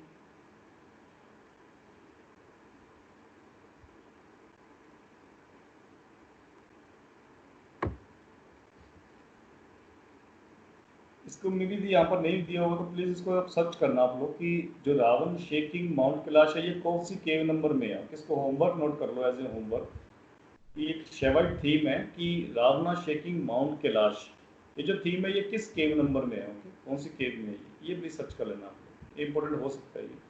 एंड उसके अलावा ये जो देखो अंधकासुर वध, अंधकासुर वध ये भी थीम थी एक बेसिकली केव में। And then Kalyana Sundara are profusely depicted, whereas among the Vaishnavic themes, the different avatars of Vishnu are depicted. So at least ये जो नाम यहाँ पर मेंशन किए हैं जैसे रावणा शेकिंग माउंट कैलाश, अंधकासुर वध और कल्याणा सुंदरा, ये जो तीन थीम है एटलीस्ट इनका फाइंड कर लेना कि ये कहाँ कौन सी केव में थी। ओके, ये तीनों आप लोग प्लीज फाइंड आउट कर लेना। The sculptures of at Ellora, the sculptures at Ellora ये भी याद रख लेना कि गजासुर शिव जो है वो केव नंबर 15 में है, Gajasur Shiv, this is a Gajasur Shiv and that is it is in the cave number 50. The sculptures at Ellora are monumental and heavy protruding volume that create deep recession in the picture space. The images are heavy and show considerable sophistication in the handling of sculptural volume. Various guilds at Ellora came from different places like Vidarbha, Karnataka, Tamil Nadu and carved the sculptures. Thereby, it is the most diverse site in India in terms of sculptural styles. So, cave number 16 is known as Kailash Leni. ये सबसे important है. Cave number 16 is known as Kailash Leni. A rock-cut temple has been carved out of a single rock. A unique achievement of the artisans, which will be discussed in the next chapter. तो next chapter में आएगा हालांकि क्योंकि ये जो जितने भी temples हैं ये कवर किए हुए हैं नेक्स्ट चैप्टर में, बिकॉज ये एलोरा केव्स में भी आ चुका है हमारे इस चैप्टर में, तो उसके बाद हम समझ लेते हैं कि स्कल्पचर तो क्या होता है कि केव्स बना दी, केव्स की ऑब्वियसली रॉक कट है, रॉक कट मतलब एक पूरी रॉक थी उसके अंदर आपने बेसिकली उसको वहाँ पर खुदाई करके आप लोगों ने केव बना दिया, और जो स्कल्पचर बन रहे हैं उसको भी हम बेसिकली हम जो रॉक कट स्कल्पचर्स हैं सारे के सारे, ओके, तो हमने बेसिकली कुछ इंस्ट्रूमेंट्स लेके रॉक बेसिकली कटिंग करते हुए हमने स्कल्पचर्स बनाए। तो ये जो टेम्पल है कैलाश लेनी टेम्पल केव नंबर 16 में, ये पूरा का पूरा टेम्पल रॉक का टेम्पल है, ओके, इट्स वेरी फेमस। कहते हैं एक ऐसा सेइंग है, we do not know it's a true और नॉट, ऐसा कहते हैं कि यदि हम मून पे चले जाएं तो मून में सिर्फ दो ही चीज़ें दिखती हैं, ओके, उनमें से एक चीज़ है वॉल ऑफ चाइना, एक तो वो चीज़ दिखती है, and second is the Kailash लेनी टेम्पल। सेकंड चीज़ जो हमें दिखती है दैट इज कैलाश लेनी टेम्पल। इसकी अगले चैप्टर में इसकी इमेजेस भी आएंगी कैलाश लेनी टेम्पल की, तो हम लोग देखेंगे कि ये कैसा दिखता है कैलाश लेनी टेम्पल। उसके अलावा कुछ और भी स्टोरीज हैं इस टेम्पल्स के बारे में, when many mythical stories are there. कुछ ऐसा भी बोला जाता है कि इसी आकृति का कैलाश लेनी टेम्पल की आकृति का ही कुछ फिगर्स मिले हैं मून पे, ओके, एंड उसके अलावा कुछ ये भी एक इसमें सेइंग है कि इस टेम्पल को बेसिकली एलियंस ने बनाया है, ओके, कुछ इस तरह से, जैसे कि जो दिस मिस्र की पिरामिड है कैसे बनाए हैं इन लोगों ने, इट्स नॉट नोन येट कि कैसे उन लोगों ने उस टाइम बनाया होगा। So it's kind of a wonder, ये कैलाश लेनी जो टेम्पल है it's kind of a wonder. ये आपको तभी समझ में आएगा जब आप लोग देखोगे इसकी इमेजेस, ये कैलाश लेनी टेम्पल है क्या। तो नेक्स्ट चैप्टर में पढ़ेंगे हम लोग इसके बारे में, बट आपको याद यहाँ पर क्या रखना है कि it's a rock cut temple and it's in the cave number 60, obviously Ellora caves है and it's a Brahmanical. Among the important Shaivite caves are cave number 21 and 21, 29 and 21. ये भी याद रखना है कि ये ऑब्वियसली ये कैलाश लेनी टेम्पल है तो ये भी शेवाइट केव हो गई है, केव नंबर 60। इसके अलावा केव नंबर 9, 29 एंड 21 ये भी शिव भगवान की यहाँ पर इमेजेस मिलेंगी आप लोग को, तो ये भी आप लोग याद रखना कि these two caves are also Shaivite caves. The plan of cave number 29 is almost like that the main cave at Elephanta. Elephanta जो केव है ये एलोरा में नहीं है, अलग से केव है, एलिफेंटा केव से अलग से है।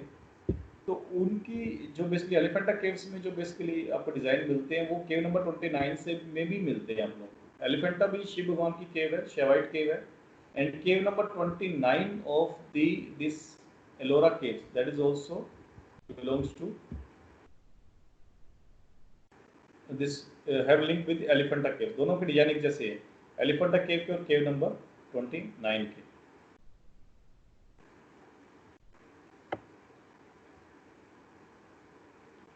This cultural quality of cave numbers 29, 21, 17, 14, 16 is amazing for its monumentality and vigorous movements in the picture space.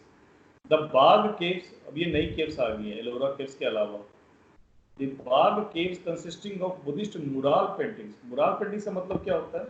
Mural painting से मतलब जो wall पे painting की जाती है उसको basically mural painting. एक तो उसकी painting पेपर पे की जाती है और जो पहले wall पे painting होती थी, पहले पेपर नहीं बना था उस टाइम, तो मुराल पे पेंटिंग होती थी, तो मुराल वॉल पे पेंटिंग होती थी, उसको बेसिकली मुराल पेंटिंग बोला जाता है. ओके, ये याद रखना आप लोग. So these Ajanta paintings or these Ellora paintings are all mural paintings. So these are located 97. This Bagh caves are located 97 kilometers from the Dar district of Madhya Pradesh. Okay. So Madhya Pradesh में इस Dar district से 97 kilometre के अंदर Bagh caves है basically. These rock-cut cave monuments are not natural, but carved over a period of time during the ancient India, mostly during the Satavahana period. तो Satavahana period में ये caves बनाई गई थी, Bagh caves. Okay. The Bagh caves, like those of Ajanta, were excavated by master craftsmen on perpendicular sandstone rock face of a hill across the seasonal stream of Bagani. यहाँ पर एक seasonal stream नदी बहती है यहाँ पर बाघ केव के पास, वो है बगानी रिवर बहती है बेसिकली यहाँ. और ये सॉफ्ट स्टोन था, तो रिवर की कटिंग से बेसिकली यहाँ पर ये स्टोन जो है बेसिकली केव है यहाँ पर बेसिकली एक केव बनने लग गई सेल्स में, क्योंकि बगानी रिवर यहाँ पर बहती थी, सीजनल रिवर है. So out of the original 9 caves, only 5 have survived. Okay. All of which are viharas or resting places for monks having a quadrangular plan. तो यहाँ पर जो प्लान था बाघ केव्स का वो था क्वाड्रेंगुलर. क्वाड्रेंगुलर मतलब इसके 4 कोने होते हैं.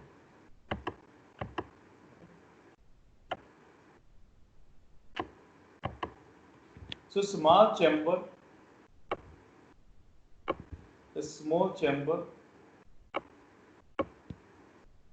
usually at the back forms the chaitya, the prayer hall. Most significant of the caves is cave number 4, commonly known as रंग महल. तो जो केव नंबर 4 है, ये जो इसकी बात करें, बाघ केव्स की बात करें, अभी लोरा खत्म हो चुका टॉपिक हमारा, हम बाघ केव्स की यहाँ बात कर रहे हैं. तो जो केव नंबर 4 है बाघ केव्स की, वो बेसिकली किसके लिए फेमस है? रंग महल के लिए. Meaning the palace of colours, where painting on the wall and ceiling are still visible. तो बिकॉज यहाँ पर पेंटिंग बहुत अच्छी की हुई है बाघ केव्स के अंदर, जैसे जनता में की हुई है, तो इसकी जो केव नंबर 4 उसको रंग महल भी बोला जाता है, because of palace of, it's called palace of colours. Other caves where remnants of tempera mural paintings on the walls and ceiling can be seen are cave number 2, 3, 5 and 7. The ground prepared was a reddish brown, gritty and thick mud plaster laid out on the walls and ceilings. Over the plaster, lime priming was done on which these paintings were made. तो पहले lime का basically colour किया, उसके बाद painting की गई है. Some of the most beautiful paintings were on the walls of the portico of cave number 4. तो cave number 4 की जो पेंटिंग सबसे, जैसे लिखा भी हो यहाँ पर, cave number 4 is called रंग महल. तो सबसे इम्पोर्टेंट जो बाघ केव्स के अंदर है, that is cave number 4. To prevent further loss of values of Indian art, most paintings were carefully removed in 1982 and today can be seen in the Archaeological Museum of Gwalior. कुछ paintings को basically cutting करके हमने museum में रख दिया है, where it cannot be lost. अभी जनता, अलोरा, बाघ केव्स के बाद जो हमारा नेक्स्ट आता है, दैट इज एलिफेंटा केव्स. ये सारे वेस्टर्न इंडिया में जो बेसिकली केव्स मिली है वही है सारी. Elephanta caves. Elephanta caves are again in Maharashtra near Mumbai. Okay, so ये भी एक अलग तरह से केव्स है. इट्स वेरी मासिव केव, काफी अच्छी केव बनी हुई है अभी एलिफेंटा केव की. Located near Mumbai, are dominated by the Shaivite faith. अभी हमने देखा था कि केव नंबर 29 है जो एलोरा की, उसके साथ इसकी रिजेम्बलेंस है. इसका मतलब वैसी ही केव है, इसी केव नंबर 29 हमने भी थोड़ी पहले देखा था. एंड दोनों की, केव नंबर 29 और ये जो एलिफेंटा केव, दोनों के दोनों शेवाइट फेथ की हैं.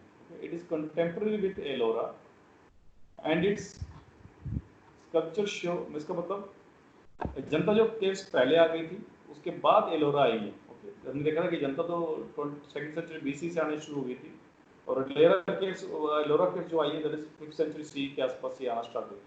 तो एलिफेंटा केव्स भी जो लेटर फेज में आई थी that is it's a contemporary of the Ellora caves and its sculptures show slenderness in the body। तो जो एलिफेंटा केव्स में जो स्कल्पचर्स मिलते हैं उनकी बॉडी क्या स्लेंडर है, मतलब बॉडी पतली है with stark light and dark effects। ये देखो दिखा रखा है इन्होंने एंट्रेंस टू एलिफेंटा केव्स, ये एलिफेंटा केव है, इसका एंट्रेंस दिखा रखा है इन लोगों ने। देखो ये घाट फॉर्म में बना हुआ है, ये देखो यहाँ पर जो पिलर्स है ये घाट फॉर्म में है, जो बेस है, लेकिन यहाँ पर कैपिटल नहीं है। जैसे नासिक केव्स में कैपिटल होती थी, यहाँ पर कैपिटल नहीं है, ओनली घाट्स पिलर्स। मे भी अभी कभी जाओगे केव्स देखने तो ये सब चीजें नोटिस करना आपको। Definitely after getting civil service में सिलेक्शन हो जाता है आप लोगों का, तो आप लोगों को भारत दर्शन करवाएंगे। So that is the best time for you people to visit all these places। So the tradition of rock cut caves continued in the Deccan and they are found not only in Maharashtra but also in Karnataka, mainly at Badami, Ehol। तो ये जो rock cut caves है ये सिर्फ महाराष्ट्र में नहीं मिलती है, यहाँ हमने जो बाग केव्स देखी थी वो मध्य प्रदेश में है, but they can also be found in the Karnataka। And Karnataka में भी ये फेमस प्लेस है जहाँ पर rock cut caves हैं, वो है बदामी and एहोली।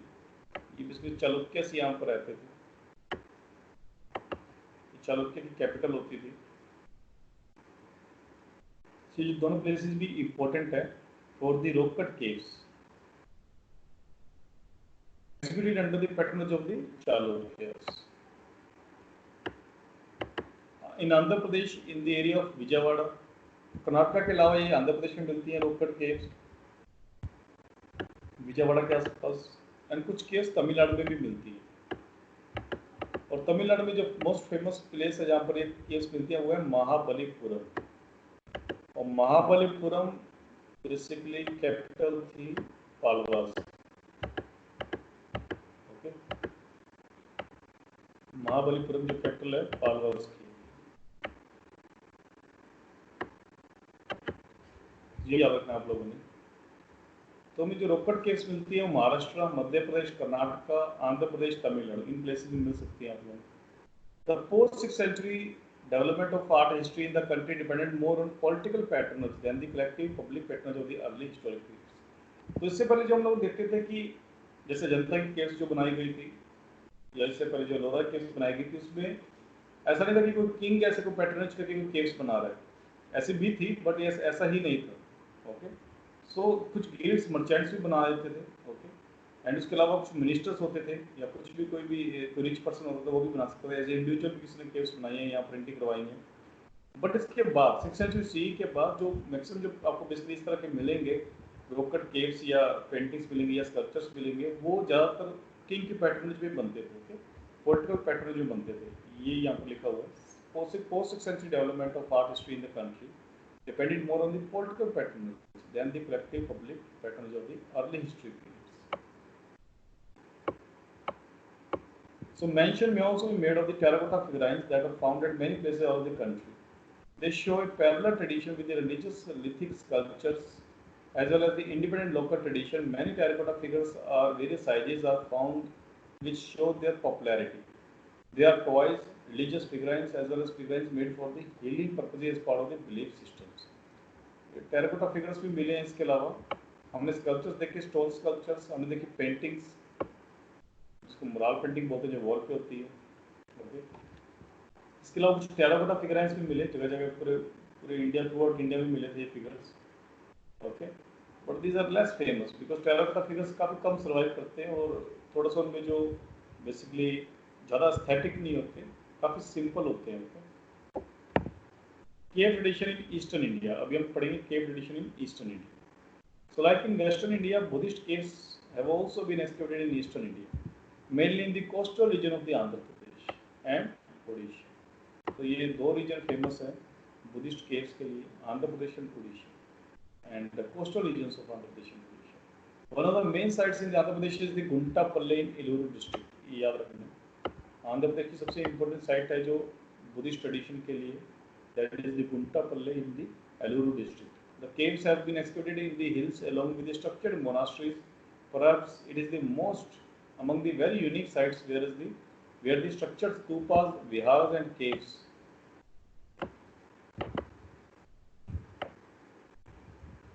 are excavated at one place.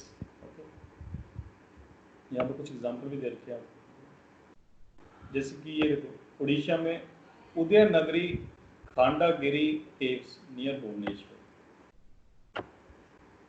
ये केव मिली है आप लोगों को उड़ीसा में, एंड ये उसी केव का वेरांदा दिखाया हुआ है आप लोगों को.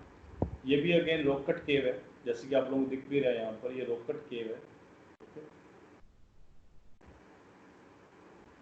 तो यहाँ पर ये देखो ये सब स्कल्पचर्स बने हुए हैं, जैसे कि वेस्टर्न इंडिया केव्स में देखे थे हम लोगों ने, ऐसे यहाँ पर भी स्कल्पचर्स बने हुए हैं.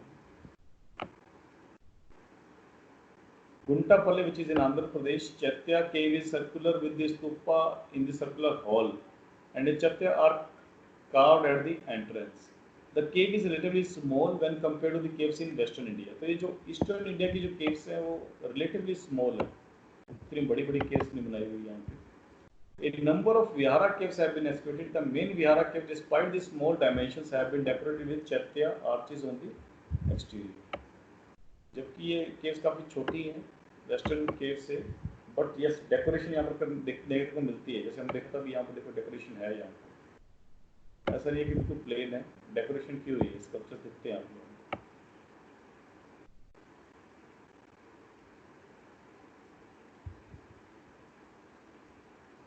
सो they are rectangular with vaulted roof. ज़्यादातर जो केव्स हैं वो रेक्टेंगुलर है with vaulted roof and carved single storied or double storied without a central hall. तो यहाँ पर सेंट्रल हॉल नहीं है, जैसा कि वेस्टर्न इंडिया में हमें केव्स देखने को मिलती थी, यहाँ पर सेंट्रल हॉल होता था और हॉल के लास्ट में स्तूपा पड़ा होता था. ओके, तो स्तूपा की वर्शिप होती थी. और स्तूपा का मतलब ये है कि इसके नीचे रैली रखे हुए हैं बुद्धा के, या रैली नहीं भी रखे हुए तो वो ऐसा मान के चलते हैं कि ये बुद्धा को रिप्रेजेंट करता है. ओके, तो इस तरह का कुछ स्ट्रक्चर होता था. बट यहाँ पर ईस्टर्न इंडिया में यहाँ पर कुछ सेंट्रल हॉल नहीं है. ये सिंगल स्टोरी भी हो सकती है, डबल स्टोरी भी हो सकती है. अभी थोड़ी देर पहले हमने जो फिगर देखा उसमें डबल स्टोरी बना हुआ बेसिकली. ओके, और जहाँ पर ये रेक्टेंगुलर स्ट्रक्चर होता था, इसका जो प्लान होता था वो रेक्टेंगुलर होता था. ओके, और जो रूफ होती थी वो तो जनरली वॉल्टेड होती थी. तो these excavations dates back to the 2nd century BC.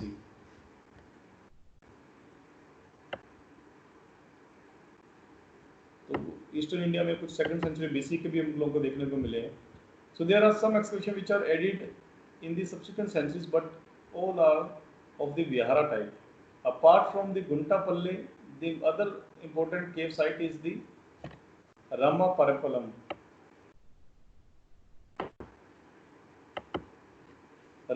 This is Ramparapalam.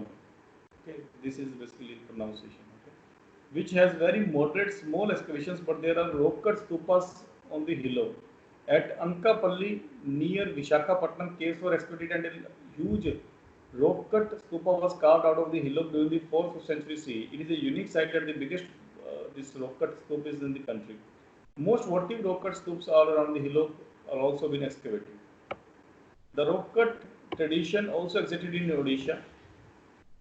जैसे कि आंध्र प्रदेश की बात हो रही थी यहाँ पर, अभी उसकी साइट्स की बात हो रही है. ओडिशा में भी इस तरह की केव्स देखने को मिलती है. The earliest examples are Udayagiri Khandagiri caves in the vicinity of Bhubaneswar, जिसके इमेजेस हमने थोड़ी देर पहले देखी थी यहाँ पर. एंड इसके अलावा कुछ जैन केव्स देखेंगे आप लोगों को उड़ीसा में.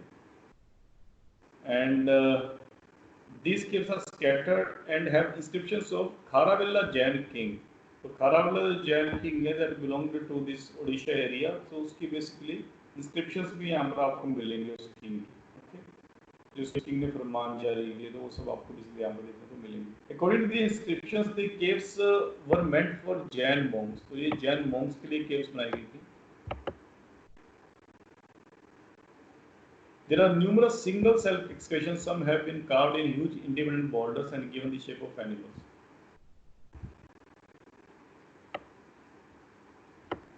Okay. The figure in the cave are voluminous, move freely in the picture space, and are an excellent example of the qualitative carving. Some caves in the complex were excavated later, sometime in the 8th-9th century CE. So this is the end of the chapter. कुछ इसमें एक detailing और कर लेते हैं, जो figure बच गया अभी एक।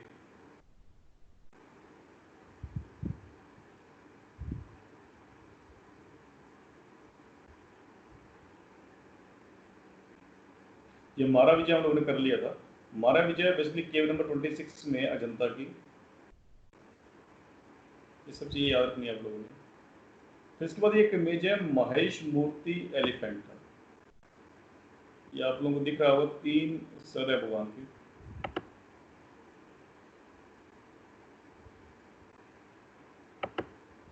ये देखो आप,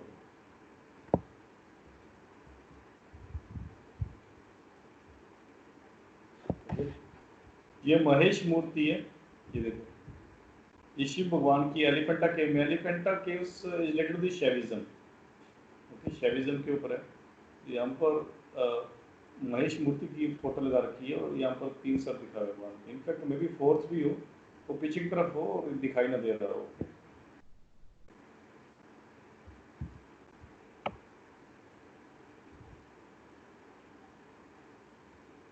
तो इसके बारे में देखते हैं हम लोग।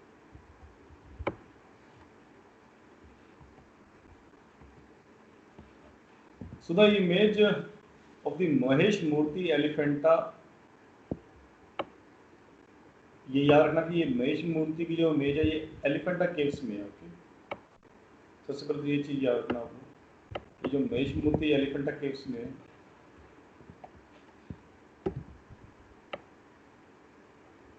And it dates back to the early 6th century CE। Early 6th century CE से बिलोंग करती है। जैसे कि मैंने आप लोगों को बोला था कि ये जो एलिफेंटा केव्स है बाद में बनी थी, जैसे कि जो एलोरा केव्स है उसकी कंटेम्प्रेरी एलोरा एलिफेंटा केव्स, ये बाद में बनी थी, सारी लेटर फेज में आई थी। It is located in the cave shrine in the tradition of Western Deccan sculpting. It is one of the best example of qualitative achievement in sculpting images in rock cut caves. The image is large in size, जैसे आप देख भी रहे हैं आप लोगों को, काफी बड़ी इमेज है ये। The central head is the main Shiva figure, whereas the other 2 visible heads are of the Bhairav and Uma। तो याद रखना कि इसके 3 सिर हैं और बीच में शिव है और बाकी जो 2 सिर हैं, एक भैरव है एक उमा है। Okay, the central face is high relief having a round face है इसका, thick lips, ये देखो, and heavy eyelids, और eyelids काफी heavy है। The lower lip is prominently protruding, showing a very different characteristics, ये देखो। Okay. The all-inclusive aspect of Shiva is exhibited in this sculpture by soft modeling, smooth surface and large face. The face of Shiva Bhairav is clearly shown in the profile in anger with bulging eye and moustache. Okay.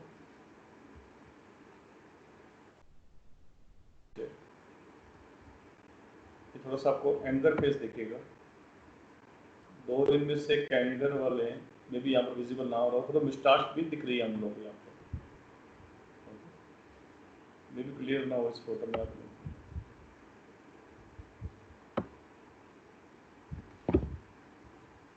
The other face showing feminine characters is of Uma। एक जो face, दूसरा जो face है, third जो face है, that is of Uma, who is the consort of Shiva। Okay, Shiva की wife है ये। One of the Shilp text mentions 5 integrated faces of Shiva and this image, despite being shown with only 3 faces considered as of the same variety, and the top of back faces are deemed as invisible। जैसे कि मैंने बोला था कि ऐसा माना था कि जो 4th जो फेस है वो इनविजिबल है। Each face has a different crown as per its iconographic prescription। तो तीनों इमेज के जो क्राउन है वो डिफरेंट पहना हुआ है इन लोगों ने।